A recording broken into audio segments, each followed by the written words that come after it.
A diplomatic shockwave is rippling through Europe. After years of confrontation, one of the continent's most powerful leaders is floating a reset with Moscow. French President Emmanuel Macron is urging Europe to reopen talks with Russia, even as tensions remain raw. The move could redraw Europe's strategic playbook. For years, Europe and Russia have spoken in whispers of suspicion, diplomacy frozen under the weight of sanctions and open hostility. Now a crack appears in the icy silence. President Emmanuel Macron is stepping forward, urging European leaders to risk the thaw and reopen direct talks with Moscow. The question hangs in the air: can dialogue survive decades of mistrust? In an interview with Germany's Süddeutsche Zeitung, Macron revealed that he had already invited several European counterparts to consider restarting diplomatic engagement with Russia, a move that some allies believe may be premature. Macron acknowledged the resistance. He said some leaders felt it was too early to send diplomatic advisors back to Russia, as France has already done. But his argument was blunt: geography doesn't change.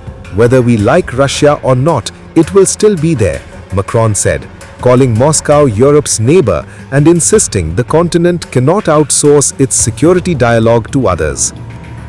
The French president says Europe must reclaim strategic independence, reopening talks with Russia without being naive, without pressuring Ukraine, and without allowing third parties to dictate the conversation. Macron even suggested a timeline. He said it would be reasonable for Europe to resume dialogue with Moscow as early as December, a striking proposal given the current climate. The Kremlin was quick to respond. Russian officials said Macron's comments were noted and welcomed. Kremlin spokesperson Dmitry Peskov said the statements appealed to Moscow, signaling openness to renewed engagement. Действительно имели место контакты, это мы можем подтвердить, которые при желании и при необходимости помогут достаточно оперативно наладить диалог на высшем уровне.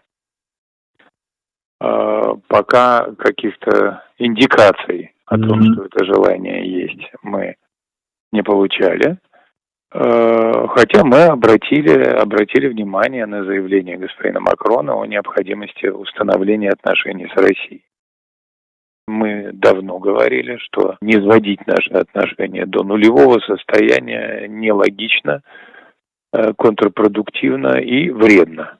И Россия всегда была сторонницей поддержания диалога, что, по нашему мнению и по нашей убежденности, может способствовать решению самых актуальных, самых сложных проблем. This isn't the first step. Macron has previously confirmed that France has already re-established technical communication channels with Russia, quietly reopening lines that had gone dark. Macron has gone further, calling for a new European security architecture, one that includes Russia rather than isolates it. It's a vision that challenges the current posture of deterrence and confrontation. But this bold proposal comes shadowed by deep mistrust. In recent months, France and Russia have traded barbed accusations, each side warning of the other's dangerous intentions. Paris has repeatedly accused Moscow of anti-European schemes, from destabilization efforts to, at one point, even preparing hostile actions against Europe. Such stark warnings have pushed relations to the edge, teetering on the brink of a full-blown rupture. Once a power, military and economic hub, Europe is now losing to Russia's pressure. France is panicking. It is fearing Russia's mighty military and preparing for a worst-case scenario. What if Putin orders a strike on Paris? Though the possibility is less, Macron is not taking a chance. The French army has now begun the training service of voluntary military recruits. The French military's 7th Battalion of Alpine Hunters welcomed the young batch to a base in Varses. It is a new 10-month paid voluntary national service for 18 to 25-year-olds. Volunteers will be paid at least €800 a month and will receive accommodation, food and equipment. The service will last 10 months, beginning with an initial month of training, followed by 9 months in operational roles. Tasks will range from helping out during natural disasters and providing support for counter-terrorism surveillance to more specialized jobs such as drone operation, mechanics, electrical work, baking or medical support. At the end of the 10 months, participants will be free to return to civilian life, join the military reserves or continue on a full-time career in the armed forces.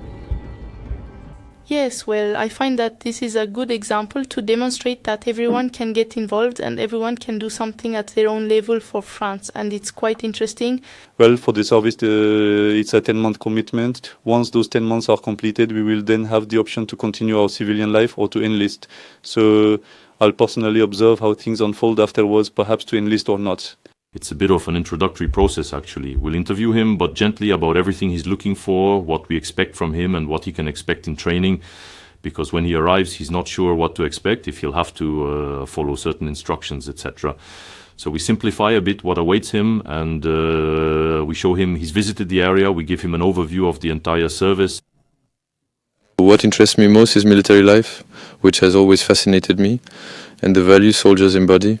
And it's also about pushing your limits. So lots of sports, etc. So that's what interested me, and that's why I joined Decembe. Well, I wanted to get some initial military experience before committing fully, because actually I'm going to do my national service now, then continue my studies afterward, because it's possible to go back to studying, and then I'm going to commit completely to the army. Today, welcoming 30 candidates for the service. It's something that's really in my wheelhouse, right? In terms of logistics, weaponry, and so on.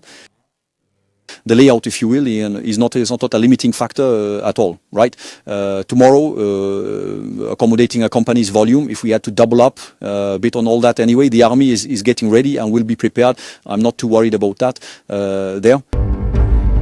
Announced in November 2025 by President Emmanuel Macron, the scheme is aimed at bolstering the country's armed forces at a time of heightened security concerns across Europe. Speaking at a press conference in Paris earlier, the Chief of Staff of the Armed Forces, Fabien Mandon, said the program will help those who want to play a part in the nation's capacity to resist in an uncertain environment. The scheme will be rolled out gradually. After 3,000 volunteers in 2026, the target is to reach 4,000 recruits in 2027, then 10,000 per year by 2030 and around 42,500 by 2035. Ultimately, the annual total could reach 50,000, including the voluntary military service and the adapted military service, which will continue in parallel. France has not had compulsory military service since 2001. The new voluntary scheme underlines a broader shift across Europe. The US-backed Western governments are reassessing the defense needs amid worries about Russia's position and uncertainty over long-standing US security guarantees. But the launch event hit a controversy. French Army Head of Youth Recruitment, General Arnaud Gauchon, said he wasn't allowed to talk about what other countries were doing when asked if the new voluntary military service could soon be mandatory. This as Macron and the UK's Prime Minister Keir Starmer have said they're prepared to send troops to Ukraine in the event of a ceasefire. Following the suit, Germany recently passed the Military Service Modernization Act, which allows Parliament to impose partial conscription or a lottery system if the military fails to meet its target of 20,000 new volunteers per year. I wanted to join the National Service to have a military experience, because for me it feels quite important. It's also a patriotic duty. Well, the military has always been something that appealed to me anyway. I have always been drawn to the values that they represent and so on and so forth. And then, considering the current geopolitical situation, for me that's not going to be a factor at all, because I'm going to remain in France. I'm not going to be deployed to war zones or anything of that nature. I'm truly going to undertake a training program that will stay within French territory. because I'm going to undertake my national service to get a sense of what to expect. If I find the national service appealing, I certainly won't hesitate to enlist after my university studies. The international context is a little bit frightening, but I think we must be prepared for any eventuality. The French army needs to be operational. To the 7th Battalion of Alpine Hunters, so we are going to incorporate and recruit 30 young candidates. As of September 2026. A 10-month duration, so 10 months that are distributed as follows.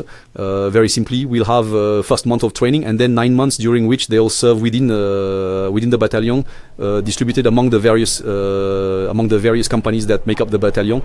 The whole point of national service is to bring in many young people each year who won't necessarily stay for a long time, but who will return to civilian life, who will be able to go particularly into the reserves, and who will live with a military experience that in almost a year will nonetheless be a truly solid experience. We could have provided them with genuine expertise or true qualifications. So we're dealing with something that quite effectively addresses the era's needs. We don't have the authority to make any public comments on what is currently happening with our neighbours. It would be quite discourteous toward our Belgian and German allies if I were to express my opinions on what is being done in their countries. The national service is exclusively for volunteers. At this moment, there is no discussion about making service compulsory. It is not something that is currently planned. Over the next few years, we will maintain this service solely for volunteers. We will gradually increase the number of participants. Currently, we are beginning with 1,800 recruitments for the Land Army, and progressively, we will almost double that number every single year, but always ensuring we only have volunteers.